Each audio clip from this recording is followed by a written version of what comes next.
მოწვევისთვის თავისუფლება სინდისის პატიმრებს, თავისუფლება ვახოს ანაიას, სოლიდარობა ვახოს ანაიას.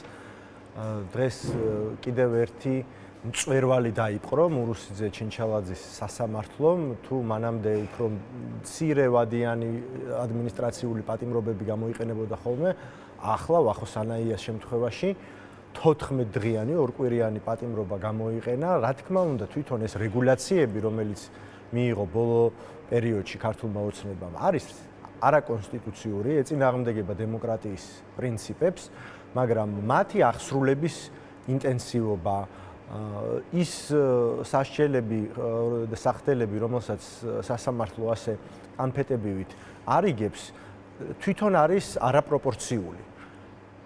ტროტუარზე დგომის გამო რომ ადამიანებს აპატიმრებენ, ერთი საკითხი არის, მეორე არის ახლა რომ შექმნეს ეს რაღაცა სკროლვა, სკრინვის სამმართველო თუ რაც ქვია, რაღაც საბჭოთა ტრადიციების და ყველა ავტორიტარული რეჟიმის უტოპიური რომანების ტრადიციებით და მას აღასრულებენ რისთვის, რომ განსხვავებული აზრი ამ ქვეყანაში არის მოდეს, ვინც უფრო მეტად თამამად გამოხატავდა ამ აზრს. ის ადამიანები რომ დაშინდნენ, მაგრამ განსხვავება ალბათ იმაში უნდა ვეძიოთ, თუ პირებს, რომლებიც შეიძლება საზოგადოებისთვის იმდენად ცნობადები არ არიან, დაშინების მიზნით აპატიმრებენ და საშვენებლადაც პროტესტის ჩასახშობად. მათთვის არის სიგნალი, თქვათ რა, როგორ შეიძლება განვითარდეს მოვლენები მათ შემთხვევაში. ხო, ერთი მხრივ მათთვის არის, მაგრამ მეორე მხრივ მე აქ ვხედავ ვახოს ანაიას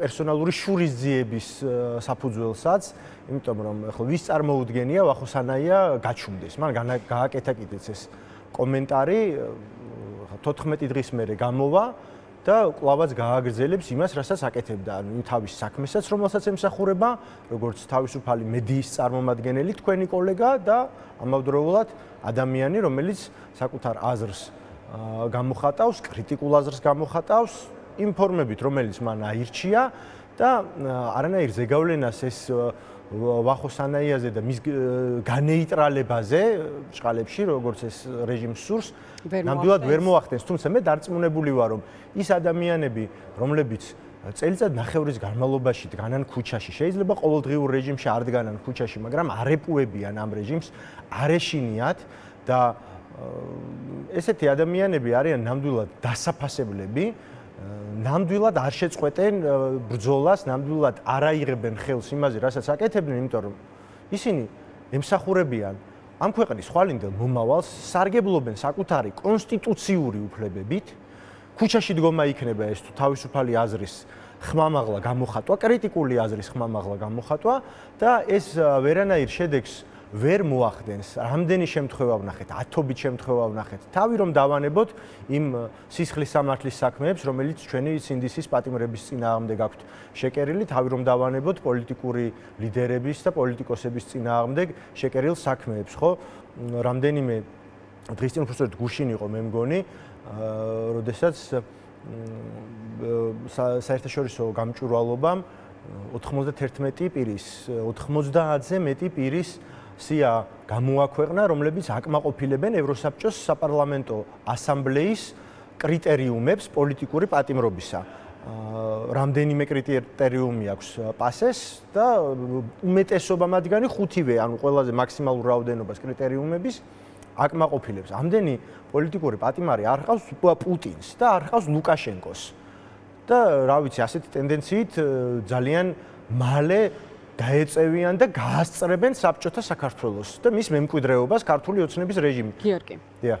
დღეს ჩვენ მაყურებელს შევთავაზეთ დეპუტატ მაჭავარიანის კომენტარი, სწორედ ის ლაპარაკობდა სანაიას დაპატიმრების საქმესთან დაკავშირებით და ჩვენ წინა ეთერებშიც ვახსენეთ და ახლაც მინდა რომ ამ თემას შევეხოთ, რომ ოცნება, რომლის ამიზნეც არის, თქვათ, მისი მხარდამჭერი, მისი აუდიტორია, მათ შორის იმ არხების მეშვეობით, რომელსაც თავად დაკონტროლებენ, რომ ელაპარაკებიან საზოგადოებას და იქ აქცენტი იყო გაკეთებული იმაზე, რომ ფართო კონტექსტში შეხედოს საზოგადოება ამ სურათს. თემასაც და თუ ამას იზამს ზუსტად საზოგადოება, რომელსაც ისინი მიმართავენ, მაშინ რისი გათვალისწინება იქნება კრიტიკული? აი თქვენ ახსენეთ გამოუძიებელი საქმეებიც, რასთან დაკავშირებითაც არის კითხვები და სხვათა შორის დღეს ჩვენი არაერთი რესპონდენტი იხსენებდა ტელეფონზე მასობრივ დარეკვებს, გინებას, ოჯახის წევრებთან, სადარბაზოებთან დახვედრებს, რაზეც ჩვენ ისიერი რეაგირება არ გვინახავს პირიქით. ხელისუფლების ოპონენტების ძალიან დიდი ნაწილი ფიქრობს, რომ მაშინ ამ აქტის ორგანიზატორი სწორედ ხელისუფლება იყო, იმიტომ რომ სწორედ სუსტა მათ მიუწვდებოდათ ხელი იმ მონაცემებთან, პირად მონაცემებთან, რომელთაც სარგებლობდნენ ეს პირები, ხო, ურეკავდნენ და აგინებდნენ ადამიანებს. აი ორმაგი სტანდარტი და შერჩევითი სამართალი. აი ამ ნაწილზე რისი თქმა შეგიძლიათ იმის მაგალითზე, რაც დღეს ნახა საზოგადოებამ გულისხმობ პირველი პრეცედენტის შექმნას დააპატიმროს ჟურნალისტი სოციალურ ქსელში დაწერილი სტატუსის გამო. ხო, ასეთი რამ გაუგონარი არის ნორმალურ ქვეყნებში, ცივილიზებულ სახელმწიფოებში და სამწუხაროდ საქართველოს დიდი ხანია უკვე ძალიან ჩამოშორდა ცივილიზებული და ნორმალური ქვეყნის რეპუტაციას და სტატუსს. ასეთი რაღაცები ხდება, ველურ ავტორიტარიზმში ხდება, დიქტატურებში ხდება ასეთი რაღაცეები. ეხლა ორმაგი სტანდარტი ქართული ოცნებისთვის არათუ დამახასიათებელი, არამედ მისი ხელწერა არის. შერჩევითი სამართალი მისი ხელწერა არის. ქართული ოცნების წარმომადგენლები და მათთან დაახლოებული პირები, რომლებიც ფუფუნებაში იხშობიან. ეს ადამიანები, რომლებიც არიან აი მართლა გაქსუებულები, რომლებიც სარგებლობენ ხელშეუხებლობით ერთი მხრივ, თუმცა ესეც დროებითია, რომლებიც, რა ვიცი, ახლა კოვიდის დროს რომ დადიოდნენ სხვადასხვა ქსივებით, ეგრეთ წოდებული ქსივებით კომენდანტის საათის დროს, ამავდროულად ჩვენ ვხედავთ იმ შემთხვევებს, როდესაც აქეთ მხარეს და აქეთ მხარეში მე ვგულისხმობ იმ წითელი ხაზის მიღმა მყოფ საქართველოს წითელი ხაზის, რომელიც ბიძინა ივანიშვილმა გაავლო ქართულ ხალხსა და ქართული ოცნების ვიწრო ჯგუფს შორის, იმიტომ რომ მათი მხარდამჭერები ვინც ჰყავთ, ხო, აი მიამიტი ქოცები. ისინი ამ პრივილეგიებით, რა თქმა უნდა, ვერ სარგებლობენ. ეს არის ძალიან მცირე და ვიწრო ჯგუფი. ჩვენ ცხადია იმ ადამიანებს ქართული ოცნების მიამიტ და გულუბრყვილო მხარდაჭერებს უნდა ვესაუბროთ ჩვენს თანამოქალაქეებს, მაგრამ შერჩევითი სამართალი არის ის, რომ ასობით შემთხვევა იყო 2024 წლის ნოემბერ-დეკემბრის აქციების დროს, ხო?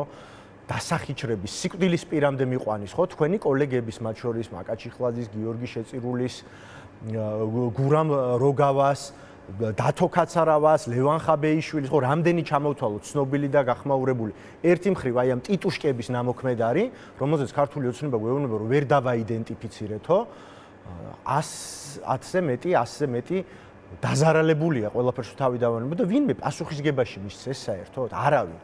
მერე ბოლოს რამდენიმე თვის წინ ეს 5 სპეცრაზმელი თითქოს დააიდენტიფიცირეს და რაღაცა ბარტყივით გადმოაგდეს.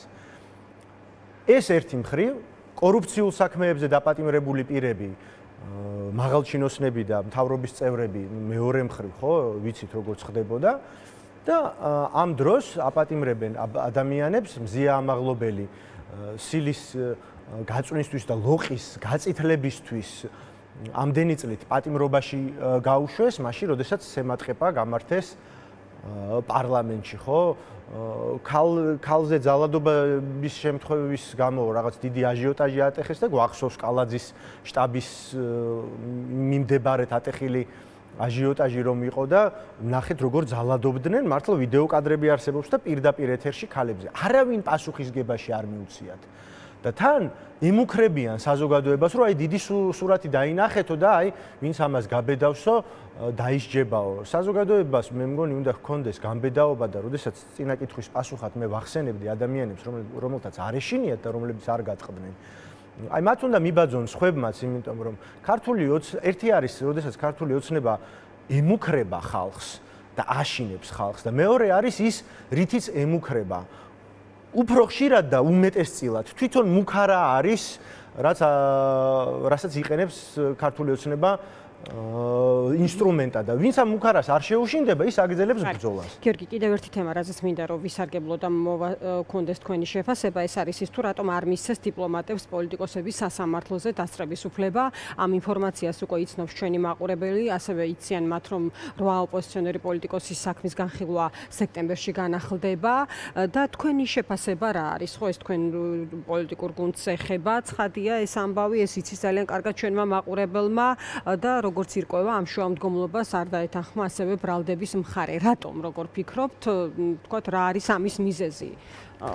ხო, ფორმალურად ბრალდების მხარე, ფორმალურად სასამართლო ქართული ოცნება არის ერთი მხარე, ხო? იქ რა თქმა უნდა, არანაირ ინსტიტუციურ დამოუკიდებლობაზე საუბარი არ არსებობს.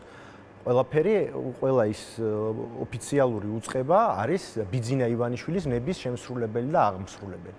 მაგრამ კონკრეტულად ამ საქმეში, რომელსაც რა ვიცი, მე ვფიქრობ ძალიან მოხდენილად და מחვილგონივრულად და ირონიულადაც ჟესტიკულაციის საქმე დაერქვა ბოლო პერიოდში, პოლიტიკური ლიდერების წინააღმდეგ, ოპოზიციონერი პოლიტიკოსების წინააღმდეგ არ არსებობს რეალურად სამხილები, ხო? არ არსებობს არანაირი მტკიცებულებები.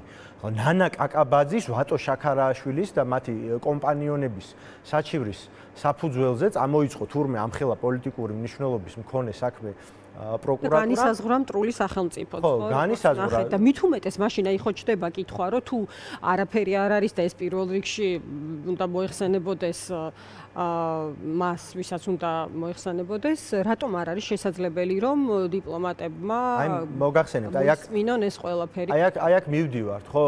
ჩვენ ცოტათი უფრო დიდ სურათს თუ დავინახავთ, ჯერ რა გააკეთეს? აკრძალეს სასამართლოს ხდომებში ფოტო, ვიდეო გადაღება. პრაქტიკულად, ხო, თქვენ მედიას მოგისპეს ეს შესაძლებლობა, იმიტომ რომ ის ჩანაწერი, რომელიც დარჩა, პრაქტიკულად აღუსრულებელი არის, მაშინ, როდესაც ეს პირდაპირ კონსტიტუციიდან გამომდინარეობს, რომ სასამართლო ხდომები უნდა იყოს საჯარო. შემდეგ დახურეს ეს კონკრეტული საქმე და სხვებსაც არ უშვებენ, დამსწრეებსაც არ უშვებენ. რატომ? იმიტომ რომ მათ არ სურთ დაინახოს ვინმე თუ როგორი თეთრი ძაფით არის შეკერილი ეს პოლიტიკური საქმე.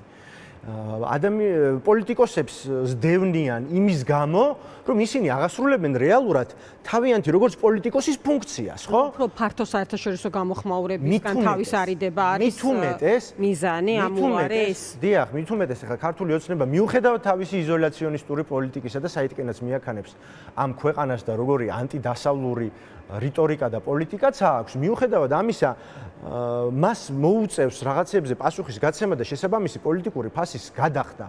და როდესაც ჩვენი საერთაშორისო პარტნიორები დაინახავენ დეტალურად თუ როგორ საწირკო წარმოდგენას გავს ეს სასამართლო პროცესები, ჩვენ ხომ გვაქვს ინფორმაცია თვითონ ბრალდებულებისგან, ადვოკატებისგან, რომ გამოჰყავთ ადამიანები, ცრუმოწმეები და ისეთ რაღაცეებზე ედავებიან, ხო, რა ვიცი, ბადრი ჯაფარიძე რო თითქოს ვიღაცას ჟესტებით ანიშნებდა რომ ძალადობისკენ მოუწოდოს, მაშინ როდესაც ახლა დაცვის მხარის მოწმეები, მაგალითად მე, რომელიც ვიმყოფებოდი ხოლმე ხშირად ბადრი ჯაფარიძე, როდესაც იყო ხოლმე იქ აქციებზე, საერთოდ არც კი დაუბარებიათ გამოსაკითხად. იმდენად ეშინიათ ამ აბსურდულობის წარმოჩენისა და ამიტომაც უარი ეთქვათ თან რომელ სახელმწიფოებს, ხო? ეს არის ევროპის და ევროკავშირის და ევროპის წამყვანი სახელმწიფოები, ახლა დიდი ბრიტანეთიც არის იქ, მაგრამ ამ საბოტაჟის საქმეზე, ამ ჟესტიკულაციის საქმეზე, ისევე როგორც პარტიების აკრძალვის სარჩელში პირდაპირ არის საუბარი, რომ პოლიტიკოსებიო, ოპოზიციონერი პოლიტიკოსებიო კომუნიკაციას ამყარებდნენო დასავლურ სახელმწიფოებთანო. ანუ ის, რასაც ჩვენ ვაკეთებთ ჩვენი საზოგადოებისთვის, იმისთვის, რომ ჩვენი სახელმწიფოებრიობა გადარჩეს, ჩვენი სუვერენიტეტი გადარჩეს, ჩვენი ეროვნული ინტერესები იყოს დაცული, აი ამის გულისთვის თითქოს დასავლური ქვეყნები, ამერიკის შეერთებული შტატები, ევროკავშირის წევრი ქვეყნები, დიდი ბრიტანეთი, თვითონ ევროკავშირი როგორც გაერთიანება, ყოფილიყოს მტრული სახელმწიფო და საუბრობენ კოლაბორაციაზე. ეს მართლა რუსეთის მონები და ვინ არის აი ამის ფორმალური საფუძვლის მიმცემი, ხო? ნანა კაკაბაძე და მისი კოლეგები. 90-იანი წლების, აი ბნელი 90-იანი წლების სიმბოლოები და მთელი უბედურების, რაც ხდებოდა საქართველოში 90-იან წლებში, თანაშემოქმედები შეიძლება პირველი პირები არ იყვნენ, მაგრამ ძალიან აქტიური კონტრიბუცია ჰქონდათ. ისინი იყვნენ სუკის კგბ-ს ნომრიანი აგენტები და დღესაც ემსახურებიან სუკის სამართალმემკვიდრეს და საბჭოთა კავშირის იდეურ გამგრძელებელს რუსეთის ფედერაციას, რომელიც არის აღიარებული ჩვენ ჯერ კიდევ ჩვენი ეროვნული კანონმდებლობითაც ოკუპანტ სახელმწიფოდ, ჩვენი ქვეყნის ტერიტორიის 20% აქვს მათ ოკუპირებული და მთავარი მტერი ჯერ საერთოდ ცივილიზაციური თანამედროვე ცივილიზებული სამყაროსი და უშუალოდ ჩვენი ქვეყნის. აი ამის მსახურები არიან ზოგი პირდაპირ და უშუალოდ, ზოგი შეფარულად ქართული ოცნება, თუმცა მე დარწმუნებული ვარ, რომ ოფიციალურადაც მალე იტყვიან ამას, თუ ასე გააგრძელეს, რომ რუსეთის ინტერესების გამტარებლები არიან. აი ეს არის, რაც უნდა დაინახოს საზოგადოებამ, სად დგას ქართული ოცნება, სად დგანან ოპოზიციონერი პოლიტიკოსები და სად დგას დასავლეთი.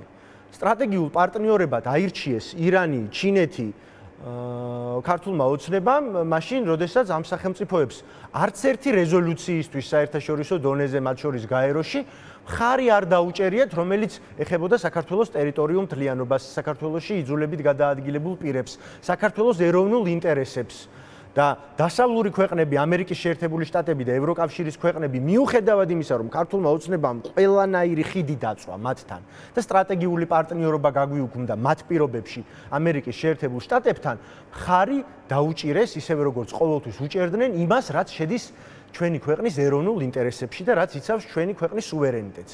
აი ეს არის განსხვავება დასავლეთს და გულისხმობ რა თქმა უნდა არა მხოლოდ გეოგრაფიულ დასავლეთს, არამედ დასავლური ღირებულებების მქონე ქვეყნებს და იმ ავტორიტარულ რეჟიმებს შორის, რომლისკენაც გეზი აიღო ქართულმა ოცნებამ. ასე რომ არაფერი არ არის გასაკვირი იმაში, რომ ბრიტანეთის, გერმანეთის, პოლონეთის წარმომადგენლებს უარი ეთქვათ ამ პროცესებზე და დასწრებაზე, იმიტომ რომ ქართული ოცნებისთვის ეს არის ძალიან დიდი დამოკლეს მახვილი, რომელიც მათ კისერზეა ჩამოკიდებული და ყველაფერ ამისათვის მათ მოუწევთ პოლიტიკური ფასის გადახდა. სხვათა შორის ამ საქმეზე დღეს იყო პროკურორის განმარტება და ჩვენ კი ვიცით, რომ ის სექტემბერში განახდება, თუმცა ჩვენი ჩართვაც იხილა მაყურებელმა, მათ შორის ითვალისწინებდა პროკურორის შეფასებასაც და აი თქვენი დასკვნა რა არის ამ განმარტების საფუძველზე, ანუ რეალურად თქვათ პატიმრობა არის ის, რაც შესაძლოა იყოს განზრახული ნებისმიერ შემთხვევაში,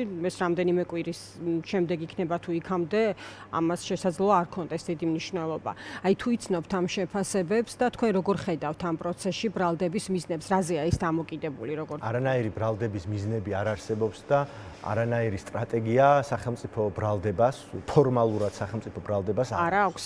რა თქმა უნდა, ეს არის არა ქართული ოცნების გუნდის, არამედ ერთი კაცის გადაწყვეტილებები, რომელსაც რა თქმა უნდა ძალიან ეშინია სანქციების, რომელსაც ძალიან ეშინია დასავლეთის მხრიდან მწვავე რეაქციების და ის გადაწყვეტილებებს იღებს იმის და მიხედვით თუ როგორი არის საფრთხეები თუნდაც რეგიონში მისთვის, მისი რეჟიმისთვის. მას პირველ რიგში აინტერესებს ცხადია თავისი პირადი უსაფრთხოება, თავისი კაპიტალის უსაფრთხოება და ფინანსების და ამას თუ შეექმნება საფრთხე, ხო, ის სხვადასხვა გადაწყვეტილებას მიიღებს. რა თქმა უნდა, ეხლა ეს ბრალდებული პოლიტიკური ლიდერები, ზოგი ისედაც ციხეშია, ზოგი ციხეში ნამყოფია, ხო, სულ ცოტა ხნის წინ.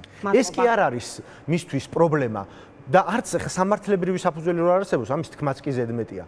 ისევე როგორც პარტიების აკრძალვის საკითხში, ხო, რომელიც გაწელეს და ვადარო ეწურებოდათ მათ მიერვე დადგენილი, მერე შემდეგ სამართლებრივი რაღაცა ნონსენსი გამოიყენეს ამ შემთხვევაში.